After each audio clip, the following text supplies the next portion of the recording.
नमस्कार आप सभी को।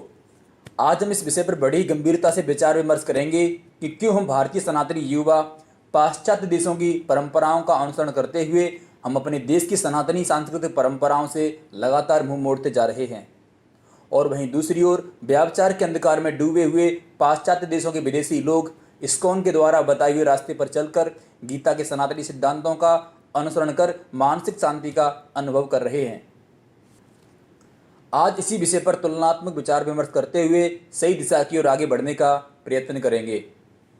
आजकल हम सबने देखा है कि अधिकांश तीर्थ स्थलों और मंदिरों में दिनों दिन लगातार भीड़ बढ़ती ही जा रही है, चाहे केदारनाथ बद्रीनाथ हो या फिर बनारस से लेकर मथुरा और वृंदावन।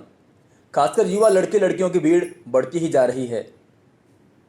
खैर, भक्ति की ओर इस बढ़ती हुई भीड़ के कुछ अपने भी सकारात्मक पहलू हैं। कम से कम दिखावट ही सही हम अपने तीर्थ स्थलों और मंदिरों की ओर मुड़कर देख तो रहे हैं।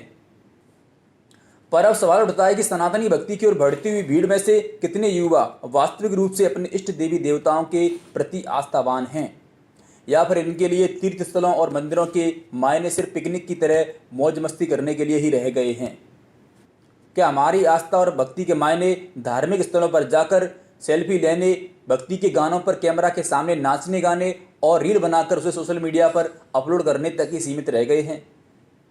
हम भारतीय सनातनी युवा बड़े गर्व के साथ अपने इंस्टाग्राम के बायो में खुद को महाकाल का भक्त घोषित कर लेते हैं, मगर क्या कभी दिन भर में किसी भी समय उनके नाम का 2 मिनट बैठकर ध्यान भी लगाते हैं? क्या कभी हम रामायण और गीता के ज्ञान को पाने का प्रयास करते हैं? शायद इन सभी का जवाब होगा नहीं, हम ऐसा कुछ भी नहीं करते। सच तो यह कि अधिकांश सनातनी युवा धार्मिक स्थलों पर सिर्फ इसलिए जाते हैं ताकि हम फेसबुक और इंस्टाग्राम पर अपने तिलक छाप फोटो के बैकग्राउंड में कोई धार्मिक गीत संगीत की धुनी लगाकर ढेरों लाइक और कमेंट बटोर सकें। पर अब सुनिए श्रीमान, जहां एक ओर हम भारतीय सनातनी युवा पाश्चात्य संस्कृति की विचारधाराओं को बिना सोचे समझे अंधाधुंध विकासवादी प्रोपेगेंडा के लिए बढ़ावा दे रहे हैं, वहीं दूसरी ओर हम अपने सनातनी सिद्धांतों के आध्यात्मिक ज्ञान को भी भूलते जा रहे हैं। न हम अपने सनातन धर्म के मूल्यों को समझ पा रहे हैं और न ही उनके नियमों का पालन कर पा रहे हैं, और न ही अपने धार्मिक ग्रंथों के प्रति समझ पैदा कर पा रहे हैं। वहीं दूसरी ओर इस्कॉन नाम की संस्था ऐसी भी है जो सनातनी मूल्यों को देश भर के साथ साथ विश्व भर के अन्य हिस्सों में भी बड़ी सजगता और तल्लीनता के साथ चहुंओर प्रसारित कर रही है। वह लोगों को धर्म के नियमों का पालन करना सिखा रही है। एकांत में हर रोज बैठकर या फिर चलते फिरते हंसते गाते हुए हरे कृष्णा हरे राम महामंत्र का जाप करने का महत्व बता रही है। साधु संतों और गौ माता की विनम्रता से सेवा करने की सीख दे रही है। गीता का अध्ययन कर आध्यात्मिक चेतना का विकास कर रही है। हो सकता है इस्कॉन संस्था के बारे में आप में से किसी सज्जन के वैचारिक मतभेद हों, मगर मेरा नजरिया इस्कॉन के प्रति बहुत ही सम्मानीय है।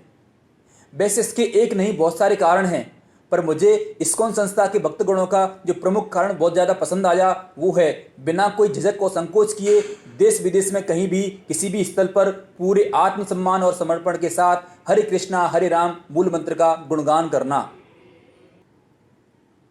सोचकर देखिए हम और आप में से कितने लोग बिना संकोच और झिझक किए अपने आराध्य प्रभु जी का कितना गुणगान करते हैं, ध्यान करते हैं।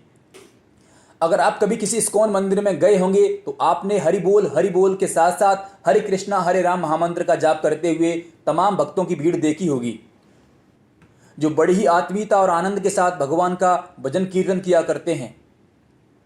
चलिए पहले कुछ विशेष बातें इस्कॉन संस्था के बारे में भी जान लेते हैं। सबसे पहली और प्रमुख बात तो यह है कि इस संस्था ने पश्चिमी देशों में सनातनी विचारधारा और गीता ज्ञान के विस्तार के लिए जगह जगह भव्य मंदिर और विद्यालय बनवाए हैं, जो पूरे विश्व भर में इस्कॉन के अनुयायी शांति और सद्भावना का संदेश और हिंदू धर्म एवं संस्कृति का प्रचार प्रसार कर रहे हैं। इस्कॉन का पूरा नाम इंटरनेशनल सोसाइटी फॉर कृष्णा कॉन्सनेसेंस है, जिसे हिंदी में अंतर्राष्ट्रीय कृष्णा भावना अमृत संघ या इस्कॉन कहते हैं। इस्कॉन मंदिर की स्थापना श्री मूर्ति श्री अभयाचरणाविंद भक्ति वेदांत स्वामी प्रभुपाद जी ने सन 1966 में न्यूयॉर्क सिटी अमेरिका में की थी।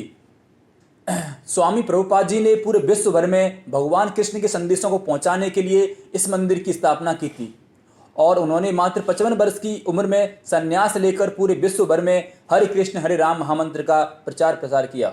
उस स्वामी जी की कोशिशों का ही परिणाम है कि मात्र 10 वर्ष के अल्प समय में ही समूचे विश्व भर में 108 मंदिरों का निर्माण हो चुका था और अभी वर्तमान समय में पूरे विश्व भर में करीब 400 से अधिक मंदिर इस्कॉन के बन चुके हैं। ये तो रही इस्कॉन की कार्यप्रणाली और व्यवस्था की बात, जो लगातार हमारे गीता ज्ञान और सनातन संस्कृति को देश विदेश में बड़ी ही सहजता और आत्मीयता के साथ परोस रहे हैं। पर अब सवाल उठता है कि हमारे देश में तमाम सनातन धर्म की संस्थाएं मौजूद हैं, पर क्या कभी कोई संस्था भविष्य में ऐसी भी होगी जो देश भर के हर स्टेट में, हर डिस्ट्रिक्ट में एक ऐसी संस्था की स्थापना करे जो सनातन धर्म की संस्कृति के मूल्यों को लोगों तक पहुंचा सके? जो ऐतिहासिक काम बुजुर्ग स्वामी प्रभुपाद जी ने पूरे विश्व भर में कर दिखाया, क्या कोई हमारे देश में ऐसी संस्था होगी जो देश के तमाम युवाओं को, लोगों को रामायण, गीता और वेद पुराणों का ज्ञान दे सके? सनातनी युवाओं को मांस मंदिरा जैसे तामसिक भोजन को त्यागने के लिए कह सके, उन्हें जुआ, पब, वेश्यालय जैसे अनैतिक आचरण से दूर रहने की शिक्षा दे सके?